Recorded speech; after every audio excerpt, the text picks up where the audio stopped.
ছয়, সাত, আট, 9, 10, 11, Good. 3, 4, Good. 5, ডাম্বেল এক্সারসাইজ করছে আমাদের সোলজার ট্রেনিং একাডেমির শিক্ষার্থীরা।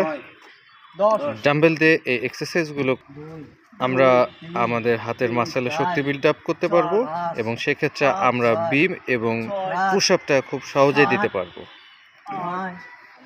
10, 10, গুড, সুন্দর, সাবাস। 10, যারা মূলত আমরা বিম দিতে পারি না 5টা 6টা 8টা 10টা, তারা আমরা এই ব্যায়ামটা করব। এবং যাদের অনেকের বুকের মাপ কম থেকে, পুরুষ প্রার্থীদের ক্ষেত্রে আমরা 2 ইঞ্চি বুকও ফুলাতে পারি না, তারা আমরা এই এক্সারসাইজটা করব ডাম্বেল দিয়ে।